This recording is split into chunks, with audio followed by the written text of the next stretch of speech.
Hello and welcome. Today, we are going to decode the pretty unique astrological energies for Wednesday, March 4th. If you're still feeling that kind of post-eclipse fog, well, this is your guide to navigating the day ahead. Okay, let's just dive right in. Does your brain feel a little, scattered today? Kind of like a browser with way too many tabs open? If you're feeling cluttered and a bit confused, you're definitely not alone. That post-eclipse fog is real, and today's explainer is all about helping you find your focus. All right, so let's break down the day, starting with the first part, the morning. And the theme here is a very, very active mind, and that's all thanks to the moon's position in Virgo. Yeah, from the moment you wake up, you're likely going to feel like your thoughts are running at top speed. Now, this isn't necessarily a bad thing, but it does mean your mental energy is just dialed way up, pushing you to analyze and sort and think some more. Now, what's really interesting here is how this energy shapes your perception. See, with this vibe, every little detail gets put under a microscope. That tiny typo in an email you sent, or that slightly crooked picture on the wall, suddenly it can feel like a massive, massive issue, which can, lead to this antsy, restless feeling. And this pretty much perfectly illustrates the kind of thought patterns you might run into this morning. You could find yourself questioning literally everything, being your own toughest critic, or just walking around with this persistent feeling that something's not quite right, or that you're forgetting something really important. So here's the crucial point. With all this focus on tiny little flaws, it is so easy to fall into the perfectionism trap. The energy today might be whispering in your ear that everything has to be flawless, but trying to achieve that is just going to lead to frustration. The real key is to notice it and then just let it go. All right, let's move on to the afternoon and see how this all builds, or actually how it comes to a complete and total stop.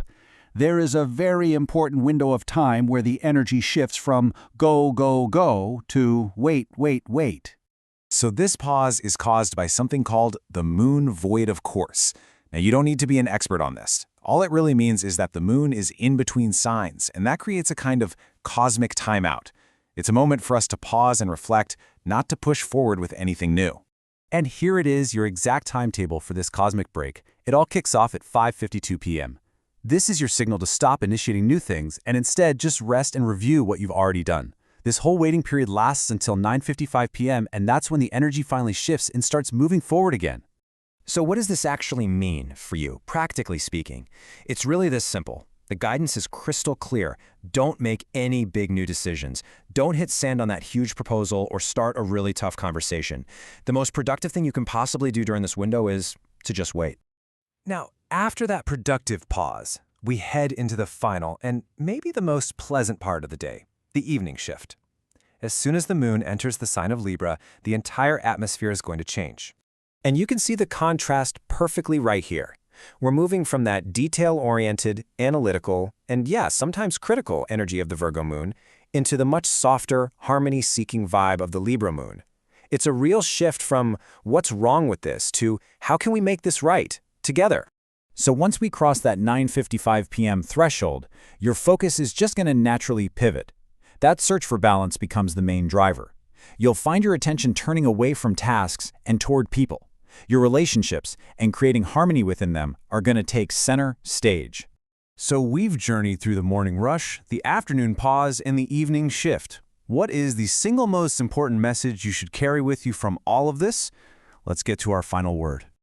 The big takeaway is this. If your mind still feels foggy from the eclipse, that is perfectly okay. The source material is really direct about this.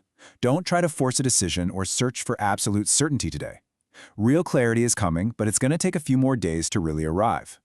And that leads us to our final and maybe most powerful piece of advice. The best strategy for today and for the next couple of days is just to be patient. Trust the timing, let the mental dust settle, and just know that a clearer, more balanced perspective is right around the corner.